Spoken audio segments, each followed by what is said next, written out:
Ring around the roses, pocket full of posies. Ashes, ashes, we all fall down.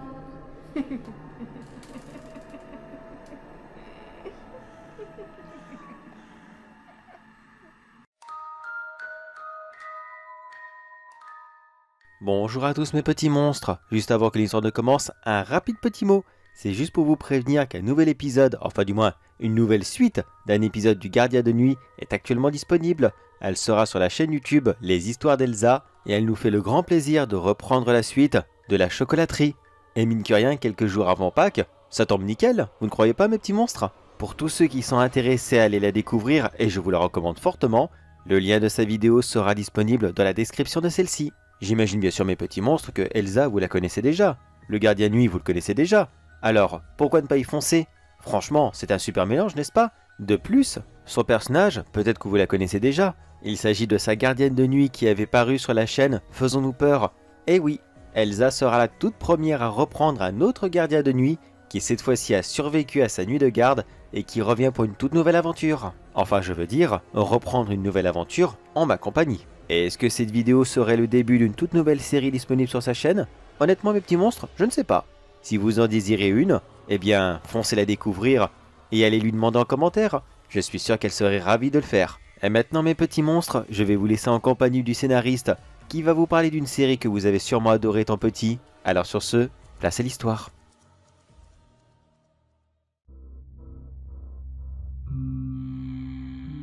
Tiens, bonjour à vous, ça fait un moment dis donc. Oui, je sais, je suis vraiment désolé, mais que voulez-vous? Apparemment, le système de la chaîne a un petit peu changé et les vidéos sont beaucoup plus longues. J'espère vraiment pouvoir vous raconter autant d'histoires, enfin, de petits épisodes, films et autres anecdotes de vos dessins animés préférés qui seront assez satisfaisantes pour plaire à le vieux grincheux qui gère la chaîne. Non, franchement, il abuse un petit peu. C'est pour ça que je veux pas trop venir en ce moment. Il n'arrête pas de me dire, faut accélérer la cadence. Non mais sérieux, il est pire que les producteurs que j'ai connus autrefois.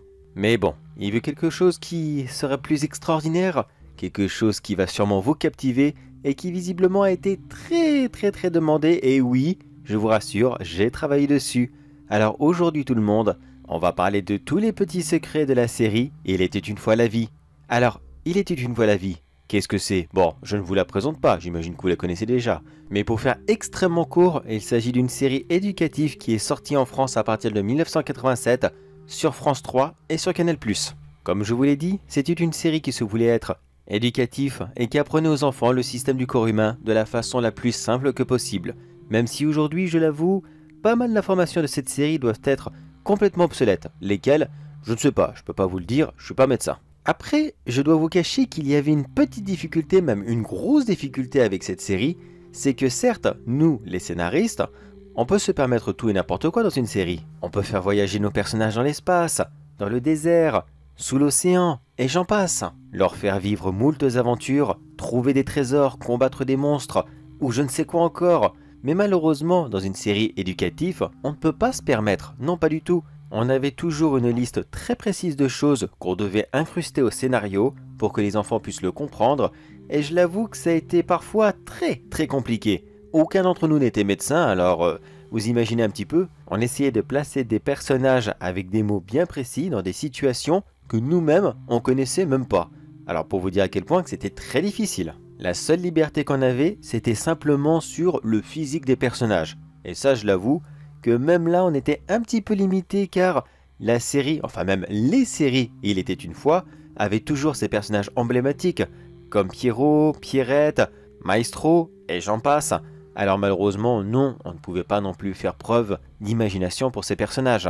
Alors oui, travailler sur les séries Il était une fois restait toujours très difficile, mais cela était toujours un très grand plaisir. Et là je vous entends venir, je suis sûr que vous vous dites là maintenant, non mais c'est bon, la série je l'ai vue un bon million de fois, elle a été diffusée sur des dizaines de chaînes, c'est bon, on la connaît par cœur. Et c'est vrai, elle a été beaucoup rediffusée, donc elle n'a de secret pour personne. Mais vous ne pouvez pas imaginer le nombre incroyable d'épisodes qui ont été soit censurés ou soit complètement interdits. Pourquoi? Car ceci était un petit peu trop violent, trop réaliste, trop triste, trop... Enfin bref, un petit peu trop quoi. Non mais sérieusement, il voulait qu'on fasse une série qui parle de choses réelles. Je suis désolé, mais les grosses maladies, la mort, c'est réel. Mais je vous rassure tout de suite, dans l'épisode qu'on apprend comment on fait les enfants, il n'avait jamais été prévu de voir papa dans maman. Voilà, vous avez compris. Non, cet épisode, qui d'ailleurs était le premier de la série, était déjà bien calculé, pas d'ambiguïté, rien du tout. On a expliqué comment ça fonctionnait, sans non plus expliquer l'acte. Faut pas abuser non plus, ils étaient trop jeunes pour apprendre ça. Même si parfois on voit de ces trucs à la télé, très franchement, je pense que dans 5 ou 6 ans grand maximum, une série va nous apprendre comment on fait exactement. Honnêtement, je suis bien content que cette série soit sortie en 1980, et non pas maintenant. Sinon, ça aurait été une catastrophe. Une catastrophe à jour, certes, mais ça resterait tout de même une grosse catastrophe. Mais bref, arrêtons de parler de quelque chose qui ne va pas exister et parlons plutôt de quelque chose qui aurait pu exister. Ces fameux épisodes qui malheureusement ont été rejetés car le public n'était pas prêt. Alors voyons, par lequel commencer? Il y en a eu tellement. C'est simple, à chaque fois qu'on proposait quelque chose de un peu original ou alors un petit peu trop cruel, j'ai envie de dire, eh bien systématiquement on nous le refusait. C'est quand même abusé, mais bon. Alors voyons... Ah si, oui, je me souviens d'un qui était un petit peu original. Celui-ci devait remettre nos personnages, je veux dire Pierrot, Pierrette, tout ça, dans le passé. Et il devait nous expliquer exactement comment fonctionnait la peste noire. Oui, c'est vrai, je l'avoue, c'était un petit peu spécial. Alors, si j'ai bonne mémoire, cet épisode commençait simplement, les petits personnages faisaient leur vie habituelle, les personnages du corps eux aussi. D'ailleurs, vous avez jamais trouvé ça bizarre que les personnages du corps aient la même tête que ceux de dehors? Bon, d'accord, ce n'est qu'un détail. Mais franchement, ils auraient pu, je sais pas moi, imaginer autre chose. Et je vous le rappelle, je ne suis pas responsable. Moi, j'écris les histoires. Je ne les dessine pas. Pas du tout même. C'est pas moi qui mis les mêmes têtes sur les mêmes personnages systématiquement. Bref, retournons à notre histoire. Dans cet épisode, on suivait les aventures d'un jeune enfant qui se promenait tranquillement dans les rues et qui malheureusement se faisait mordre par un rat. Rat qui, bien sûr, était rempli de toutes petites puces qui ont sauté sur notre personnage et qui lui aussi l'ont mordu. Car non, la peste noire ne se propageait pas par les rats, mais par les puces qu'ils transportaient. Puis on passe rapidement sur les petits personnages du corps humain, qui essaient tranquillement de combattre cette morsure, car pour eux, c'est tout à fait bénin. Une morsure, c'est qu'une morsure, il n'y a rien de bien méchant. Mais on y voit justement des petites bactéries bizarres, qui commencent lentement à grignoter les parois, pour pouvoir propager la maladie. Celle-ci devait être de couleur noire, avec un seul gros œil, et un très grand sourire large, rempli de dents acérées. Dans un premier temps, elle se faisait discrète, et très rapidement elle passait à l'attaque, et elle dévorait des zones entières. Bien sûr, les anticorps essaient de faire de leur mieux, mais beaucoup d'entre eux ne les reconnaissaient absolument pas, et ne savaient absolument pas quoi faire. Même le légendaire micro était complètement impuissant face à ces créatures. Et oui, très clairement, on allait assister à la mort de l'enfant. Mais il y avait en fait 2 cas en même temps dans l'épisode. Il y avait le cas de Pierrot, qui se faisait mordre, et Pierrette, qui se faisait mordre quelques instants plus tard. L'épisode switchait rapidement d'un corps à l'autre afin de montrer les quelques différences qu'il y avait ici et là. Pierrot n'était absolument pas immunisé et Pierrette, elle était naturellement immunisée contre cette maladie. Et c'est ce qui a probablement sauvé l'humanité, le fait que certaines personnes soient des porteurs sains. Après le reste, je dois dire, c'était un épisode tout à fait ordinaire. Oh, il n'y avait pas de grande extravagance dans celui-ci. Je voulais pas non plus révolutionner le système, loin de là. La seule différence qu'il y avait avec cet épisode, c'est que ça se passait loin dans le passé, alors qu'elle était une fois la vie se passe dans nos jours modernes, enfin je veux dire en 1980, et aussi que ça switchait entre 2 personnages afin de voir 2 évolutions de maladies différentes. Et vous imaginez bien sûr, oui, malheureusement Pierrot à la fin de cet épisode, eh bien il mourait. Mais attention, ne criez pas au scandale, c'est déjà arrivé une fois que dans un épisode de L'étude une fois la vie, un personnage meurt de vieillesse. Dit comme ça, c'est chaud, car de nos jours, on n'imagine plus du tout un personnage mourir dans un dessin animé, plus du tout même, ça serait impensable. Et je peux vous garantir qu'on s'est battu pour cet épisode. Oh non, ils en voulaient vraiment, mais vraiment pas. Pourtant on a insisté, on leur a dit non, vous avez fait sauter ceci, cela, donc celui-ci, vous le laissez. La mort, c'est naturel, il faut apprendre la naissance et la mort, c'est comme ça. Et ils ont finalement accepté, la série est devenue ce que vous connaissez. Alors voyons, quoi d'autre comme épisode? Oh, excusez-moi, ça date maintenant. Oui, ça date. Je vais vous apprendre un truc et ça va sûrement vous faire un énorme coup de vieux, mais dans 1 an, enfin 1 an et demi, la série fête ses 40 ans. Vous vous sentez vieux, hein? Vous inquiétez pas, on est tous pareils. Moi, quand je revois mes anciens scripts, je me dis « Oula, bordel, j'ai vraiment écrit ça, moi? Qu'est-ce que ça date ?» Alors voyons, quoi d'autre? Ah oui, je me souviens d'un autre épisode. Celui-ci parlait justement d'une attaque aux armes à feu. Et oui, même à cette époque, voir une arme à feu dans un dessin animé, c'était très rare. À votre avis, pourquoi est-ce que dans les Tortues Ninja, G.I. Joe, Mask et j'en passe, Pourquoi est-ce qu'ils se tirent tous dessus avec des rayons laser et pas des véritables armes à feu? Eh bien, pour que ça reste dans le domaine des enfants et qu'ils puissent le commercialiser pour faire des jouets, tout simplement. Je me souviens que dans cet épisode, c'était Pierrot qui se faisait dessus. Un regrettable accident, je vous rassure. Il n'a jamais rien fait de mal. Non, il s'est juste retrouvé au mauvais endroit, au mauvais moment, rien de plus. Il l'emmène rapidement à l'hôpital pour se faire soigner, mais c'est pas spécialement la partie la plus intéressante de l'histoire, non. Non, le plus intéressant, c'était vraiment ce qui se passait à l'intérieur. Comme dans tous les épisodes, vous allez me dire. C'est vrai, excusez-moi, je m'égare. Il me semble qu'il s'était fait tirer dessus au bras, je crois. Oui, non, c'était pas trop violent, fallait pas abuser. Il serait fait tirer dessus dans la tête ou dans le cœur. Bah, il n'y aurait pas eu d'histoire à raconter, déjà premièrement. Alors forcément, l'épisode aurait été très très court. Puis dans l'estomac, le foie, l'intestin grêle, les reins, non, ça aurait été un petit peu trop compliqué. Il aurait fallu prendre en compte les liquides qui s'échappent, les hémorragies internes, non. C'était trop haut level à ce moment-là pour les enfants. Non, à la place, on voyait simplement la petite équipe qui devait réparer cette plaie le plus rapidement possible, car celle-ci saignait abondamment, et ils avaient très peur d'une hémorragie trop importante. On voyait aussi quelques autres qui essayaient de réparer l'os, qui avait été légèrement touché, mais rien de bien méchant. Je me souviens que tout ce petit monde faisait tranquillement son travail, dans l'agitation et la panique, certes, car l'hémorragie était très importante, et cette plaie était très profonde, mais ça allait à peu près. Puis, il y avait ces petites bactéries qui étaient là avec la balle. Et oui, celles-ci profitaient de l'affolement général pour essayer de se faire une toute petite place discrète et tenter un empoisonnement aux métaux lourds. Je me souviens que cet épisode était très inspiré style James Bond, Mission Impossible, vous voyez un peu le système? On voyait principalement le rôle des méchants, enfin des bactéries, car les héros étaient concentrés à réparer une grande plaie, ce n'était pas spécialement intéressant. C'était plutôt de voir comment les bactéries pouvaient faire pour profiter de la moindre blessure pour essayer de s'incruster. Je dois même dire qu'on avait presque de la pitié pour eux. On se prenait vraiment au jeu et au bout de 3/4 d'épisode, on se disait « Allez vas-y, tu vas l'avoir, tue-le le Pierrot, tue-le !» Mais non, finalement il se fait désinfecter par une intervention extérieure et toutes les bactéries meurent. Hey, me traitez pas de sadique, avouez-le, tous ceux qui ont regardé cette série, ça vous est jamais arrivé de vous mettre au moins une fois à la place des bactéries? Juste une toute petite fois de vous dire « Allez s'il te plaît tu vas l'avoir, allez s'il te plaît accroche-toi !» Mais que finalement, non, jamais il n'y arrivait. Vous n'avez jamais été déçu? Oh, allez, avouez-le. Je suis sûr que vous l'avez quand même pensé au fond de vous, je suis sûr et certain. Vous avez sûrement remarqué, je ne détaille pas trop les épisodes, car dans l'ensemble, c'était tous les mêmes. Le schéma était assez répétitif, c'était juste la situation qui était différente. Trop adulte, trop mature, ils n'en voulaient pas. Alors voyons quoi d'autre. Ah oui, je me souviens aussi d'un épisode qui parlait que Pierrot, oui je sais, Pierrot est vraiment la grosse victime dans cette série, c'est incroyable tout ce qu'il peut choper. Ce type devrait être mort depuis très longtemps. Il recevait encore une blessure, mais cette fois-ci à la jambe. Et celle-ci était beaucoup plus importante que la précédente. Bien sûr, nos amis intérieurs donnent leur maximum pour essayer de combattre cette infection, mais ils n'y arrivent absolument pas. Celle-ci est trop viruleuse, trop puissante, et surtout, ils sont beaucoup trop inférieurs en nombre pour essayer de faire quoi que ce soit. Les médecins de l'extérieur tentent tout aussi, mais malheureusement l'inévitable arrive, la jambe est perdue. Et en plein milieu de l'épisode, celle-ci se fait couper, et après on passe d'une guerre très violente entre les bactéries et le petit corps humain à une amputation. Oui, le thème de cet épisode, c'était une amputation. Et non, il n'y avait pas de prothèse à la fin, non. À cette époque, il y en avait bien sûr, mais ça coûtait tellement cher que les gens ne préféraient même pas imaginer.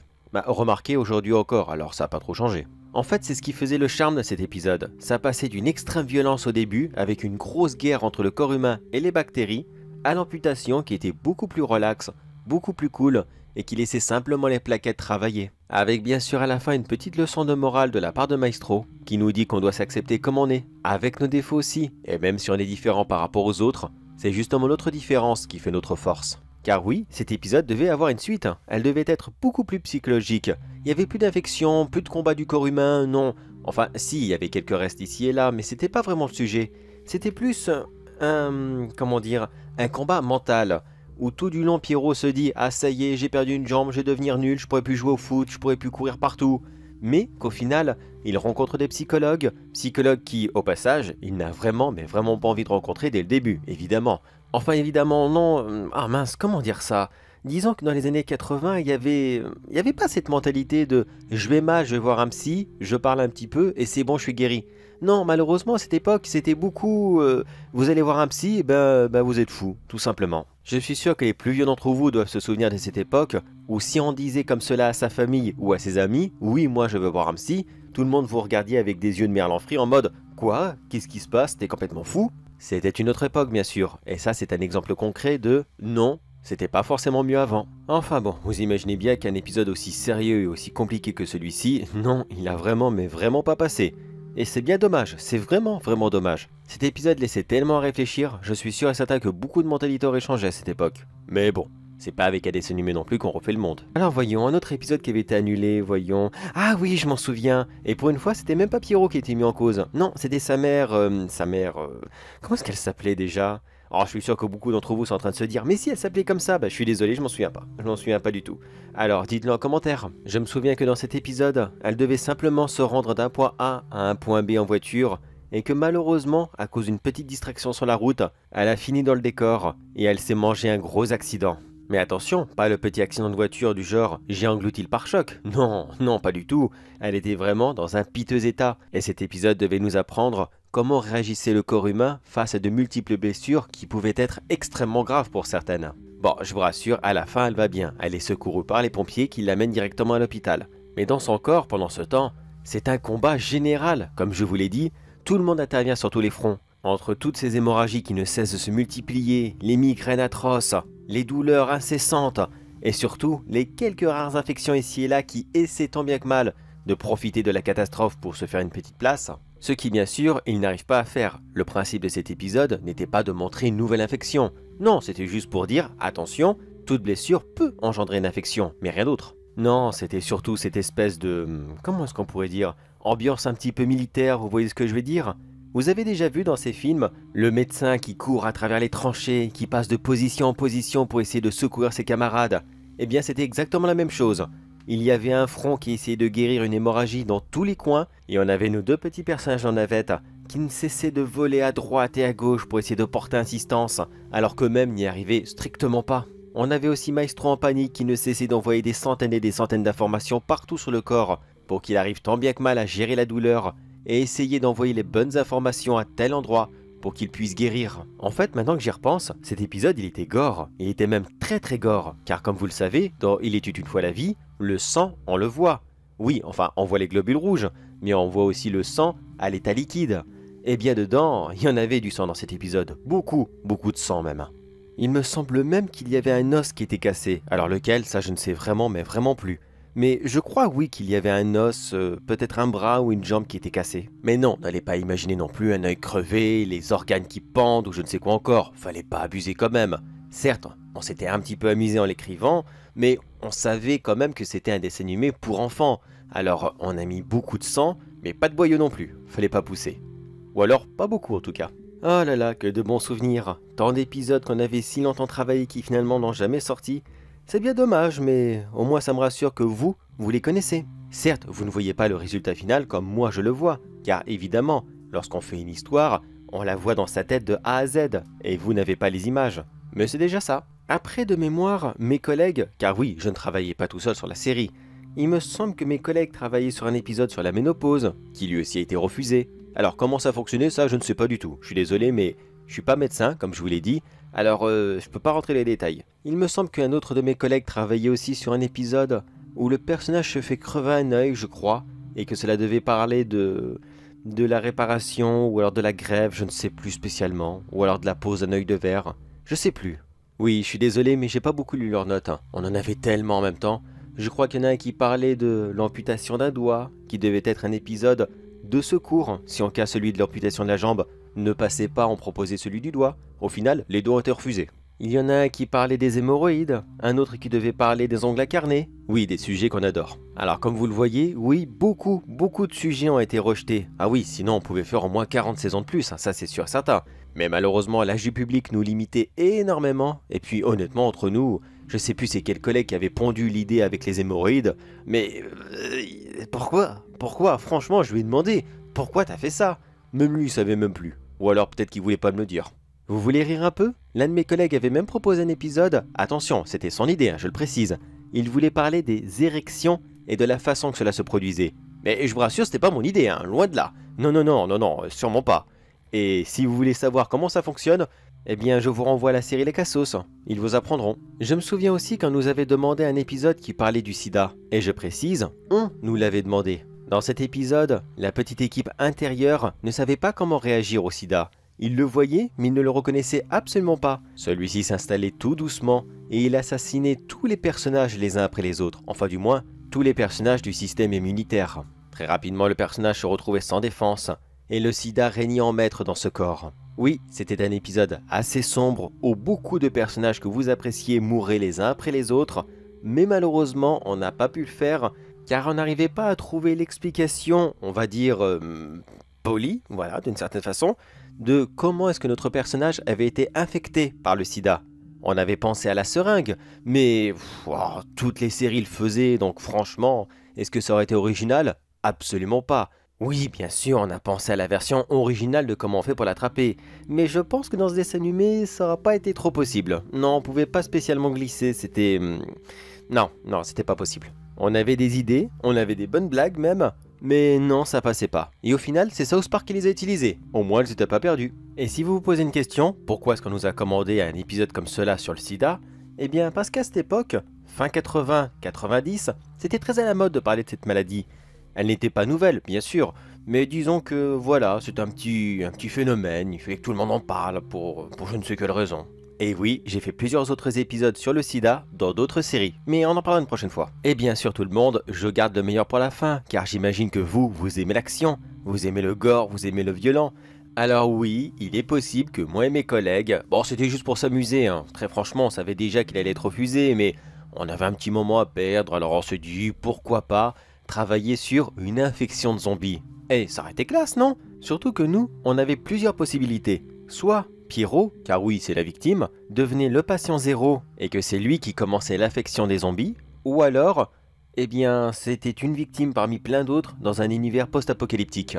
Au final, on avait voté pour le patient zéro. Et là, c'était intéressant, car figurez-vous qu'à cette époque, et encore maintenant, des films, des séries, des jeux vidéo qui parlent du patient zéro, il y en a très peu. On le voit toujours comme un grand sauveur de l'humanité. Certes, il est contaminé et il vous sauterait dessus sans hésiter une seule seconde. Mais si on le capture, on peut trouver le début de la maladie, qu'on peut guérir tout le monde, enfin bref, c'est le Saint Graal. Et bien justement, on voulait lui donner ce côté, mais qui s'installait progressivement, car les gens ne savaient pas qui il était, et surtout, on a fait durer le plaisir, évidemment. Alors, si je dis pas de bêtises, il me semble que Pierrot se fait mordre par un animal. Non, c'est pas ça. Non, attendez une seconde. Je crois qu'il va au musée. Oui, c'est ça, je me rappelle maintenant. Il va au musée et il s'est fait mordre... Non, pas mordre. Oh mince, excusez-moi, ça fait au moins 40 ans. Qu'est-ce qui lui est arrivé déjà? Je crois que... Non, ça y est, je m'en souviens. Voilà, excusez-moi. Il tombe sur un fossile. Oui, un simple fossile. Un qui venait juste d'être reçu.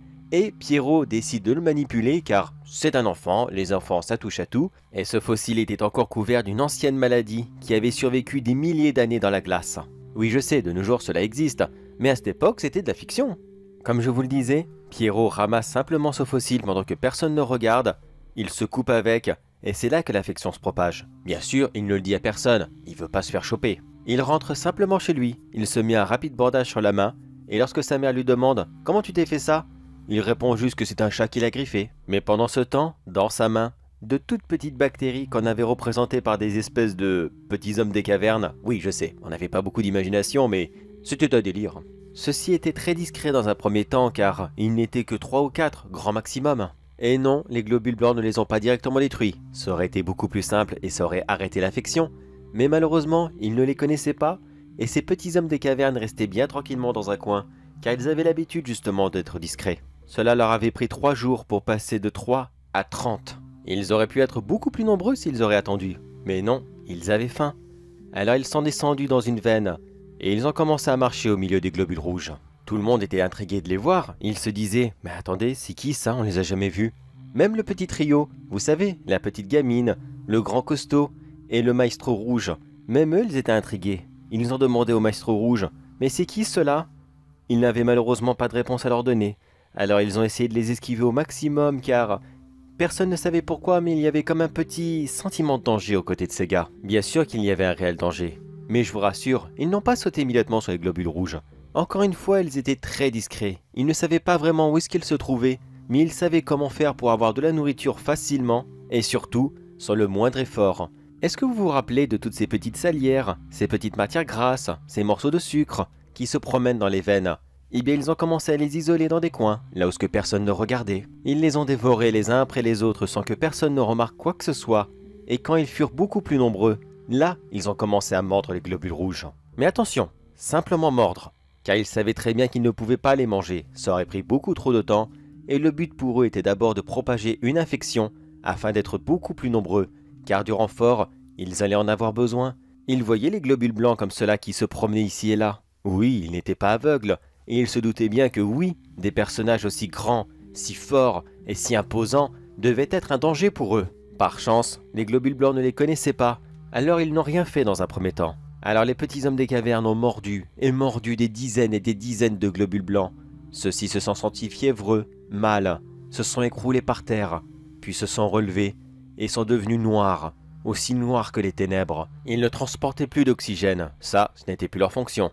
Non, ils ont attaqué leurs petits camarades, transformant ainsi plusieurs millilitres en centilitres de sang contaminé. Quand les globules blancs ont enfin compris ce qu'il se passait, ils ont tenté d'intervenir. Mais les globules noirs étaient devenus si nombreux et si forts qu'ils ont directement bondi sur les globules blancs et se sont débarrassés d'eux sans la moindre difficulté. Puis ils sont sortis des veines et ils ont commencé à mordre les chairs, les tissus et autres, un petit peu partout dans le corps, provoquant ainsi d'immenses douleurs au pauvre Pierrot qui, à l'extérieur, ne savait absolument pas ce qui lui arrivait. Il est simplement resté couché dans son lit par la douleur, et il n'arrivait même plus à se relever. Bien sûr, sa mère a appelé son médecin, mais même lui était perplexe. Il n'arrivait pas à comprendre pourquoi tant de douleurs si différentes se propageaient à des endroits si variés dans le corps. Il avait de tout, des crampes dans les doigts, des douleurs abdominales, les jambes qui commençaient à devenir noires. Il n'y avait littéralement aucune explication à son cas. Alors celui-ci décida d'appeler une ambulance afin de l'emmener à l'hôpital. Mais le mal était déjà fait.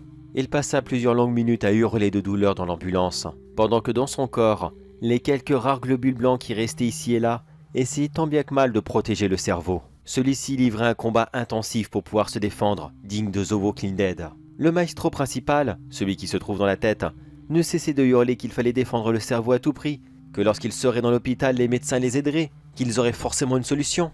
Mais malheureusement, les défenses ne suffirent pas, et les globules noirs rentraient rapidement dans le cerveau. Ils le dévorèrent à toute vitesse, et c'est à peine arrivé dans le hall d'entrée que Pierrot succomba à ses blessures. Les médecins tentèrent de le réanimer, mais c'était trop tard pour lui. Ils l'ont déclaré mort, et ils l'ont envoyé à la morgue. Bien sûr, sans surveillance, ce n'est qu'une morgue. Qu'est-ce qui pourrait y arriver? Comme si qu'il y aurait un zombie comme cela, qui se promènerait quelque part dans l'hôpital? Oui, car les globules noirs n'avaient pas fini avec tout ça. Non, ils prirent possession du cerveau, s'installèrent tranquillement, et ils se dirent que non, c'était pas fini. Ça faisait des siècles et des siècles qu'ils dormaient dans la glace. Maintenant qu'ils étaient libres, il fallait continuer.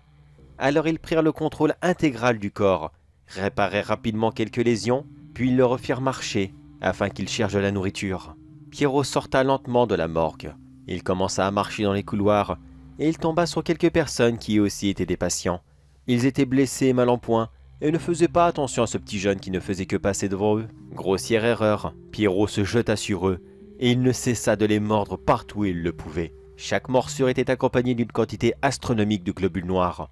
Chacun d'entre eux n'avait qu'une seule mission, monter dans le cerveau de la nouvelle victime et prendre le contrôle. Pour Pierrot, cela avait pris plusieurs jours, mais maintenant c'est bon, ils étaient prêts, ils connaissaient le chemin par cœur, et aucun globule blanc dans ce corps ne savait les reconnaître. Chaque nouveau patient infecté apportait son nouveau lot de globules noirs, plus efficace, plus entraîné, plus rapide, et chaque nouveau patient se contaminait encore plus rapidement. Ceux que Pierrot avait mordus avaient pris 6 heures pour être transformés. Ils étaient la deuxième génération. La troisième avait pris 3 heures pour être contaminée, la quatrième 2, et ainsi de suite. L'infection se propagea dans tout l'hôpital, puis dans toute la ville, et à la fin de cet épisode, tout le monde se mettait d'accord sur une seule chose, il fallait retourner à l'hôpital et rattraper Pierrot. Il était le seul à avoir le virus original, vous vous rappelez? Ces petits hommes de caverne. C'était eux qui étaient la clé. C'était grâce à eux qu'ils auraient pu créer un vaccin pour arrêter l'infection, mais est-ce qu'ils auraient réussi? Ça, on ne le saura jamais. Enfin, sauf si bien sûr, le gérant de la chaîne décide de faire une creepypasta spéciale sur ce que je vous ai raconté. Et peut-être, pourquoi pas? Demandez-lui en commentaire. Et voilà tout le monde, je pense que je vous ai raconté tous les épisodes qui me viennent en tête de la série Il était une fois la vie et qui n'ont pas été acceptés. Il y avait aussi un petit film qui a été annulé, mais il n'avait rien de bien spécial, c'était juste trop long et trop répétitif pour être diffusé. Enfin, vous savez ce qu'on dit, un enfant ne peut pas se concentrer plus de 20 minutes sinon il décroche. Mais ça c'était à l'époque bien sûr. De nos jours, on sait très bien que c'est 10 minutes grand max. Je plaisante bien sûr. Mais attendez, oula, dis donc, ça a duré longtemps tout ça. C'est vrai qu'il y avait beaucoup d'épisodes à vous raconter, mais tout de même, j'ai passé beaucoup plus de temps que d'habitude. Je crois que je vais en rester là pour cette fois. Je pense que je vous ai assez retenu longtemps comme ça, et je suis sûr que vous avez autre chose à faire. Mais ne vous inquiétez pas, c'est promis, je reviendrai. Je vais rester là bien sagement à vous attendre, et vous revenez quand vous voulez pour apprendre d'autres anecdotes de vos dessins animés préférés qui cachent parfois d'horribles secrets.